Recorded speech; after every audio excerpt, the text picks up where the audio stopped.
For the first 4 decades after its founding, Couillardville was without a community church. Instead, settlers often held worship services in their homes for family and neighbors. Others occasionally made the long journey to Oconto, Stiles, or Abrams, especially on special holidays such as Easter and Christmas. After the new Couillardville School was constructed about 1880, religious services were often held there. It wasn't until 1895 that the new Couillardville Presbyterian Church was dedicated. Several families are credited with its founding, including the Thomas Couillards, the McDonalds, and the Matravers. But the real spark was provided by Reverend S.E. Very, a Presbyterian missionary preacher who arrived about 1890. He saw the urgent need and set out to generate community-wide sentiment to build a real church. By 1895, Charles MacDonald had been named the chairman and treasurer of the building committee. In this role, he recruited both funds and labor to construct the building. For just $1, John and Matilda Matravers leased a half-acre parcel of prime land for the site at the corner where Brookside, Stiles, and River Roads intersected. The school was just across the road. Though the new church was designated as Presbyterian, people of all denominations, Protestant and Catholic, contributed to the project and aided in its construction. And it was completed with remarkable speed, just 2 months. The structure they built was a white wood frame building covered with clapboards and topped with a soaring belfry and steeple. A pair of fine, clear glass windows flanked the double entry doors. 3 arched windows on each side of the sanctuary allowed in plenty of light. Inside, the walls rose to a height of about 10 feet and were capped with an embossed metal ceiling. Several oil lamps were mounted along each wall. The minister's stage was centered at the front, 1 step above the main floor. Behind was a narrow open space with a lower ceiling that was used for Sunday school. At the rear of the room stood a large cast iron stove. The bell, pews, and pulpit furniture were donated by other churches in the area. The pump organ was purchased by local residents and gave its debut performance at the dedication ceremony on June 13, 1895. A guest minister from Oshkosh delivered the sermon, while Reverend Very read the scripture, and Charles MacDonald gave a report from his building committee. The church was open. The Couillardville Presbyterian Church thrived and prospered, serving the community faithfully and well. At first, ministers would ride out from Oconto to conduct services, but the congregation was soon able to afford a full-time pastor.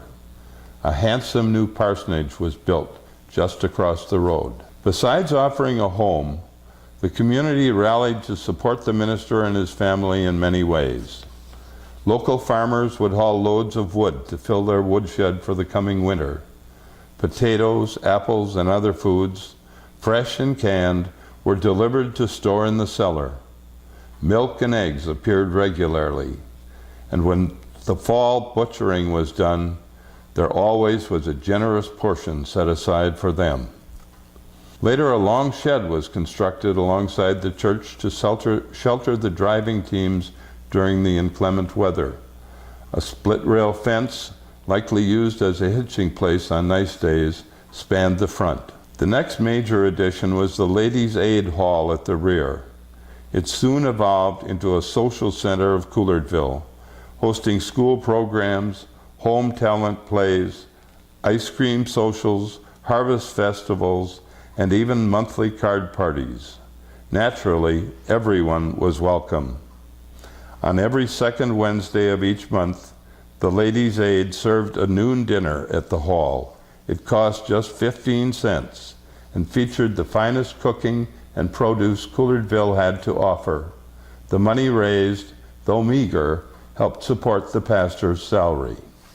For nearly 50 years, this was a thriving church at the center of a prospering community. Just as change, growth, and the needs of the people had built this church, cultural evolution signaled the time for its demise. With the passing of years, church membership began to decline, and it no longer was practical to keep a resident minister. So the old parsonage became a temporary refuge for several families until it was finally moved down the road to the Donlevy farm, where it became their home. By the mid-1940s, with improved roads and automobiles, local Presbyterians began attending services at larger churches in Stiles, Oconto, or other towns. Losing even a few members in such a small congregation was devastating, and it was decided to close the church.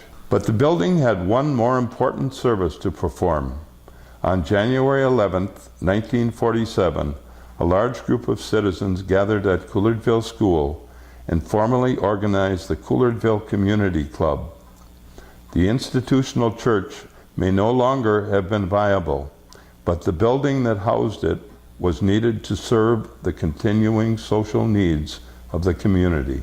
To equip and finance the club, shares were sold to members of the community for $50 each. Additional income came from selling the old church pews and renting out the hall for various activities.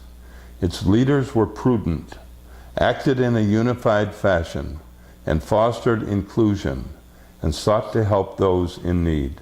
For the next 5 decades, the Couillardville Community Club served many of the functions that once occurred in and around the church. Various activities were centered there, such as 4-H Club, Homemakers Club, and Farm Bureau. It also hosted less formal celebrations, dance parties, ice cream and box socials, the school's annual Christmas program, and even the occasional wedding. After serving Couillardville for over a century, the old wooden structure finally succumbed to a changing culture in the 1990s. To the casual passerby, its former site in downtown Couillardville is a swatch of lawn flanked by handsome residences. But to those of a certain age, it is filled with bittersweet memories of a time when this was the spiritual heart of a unique community.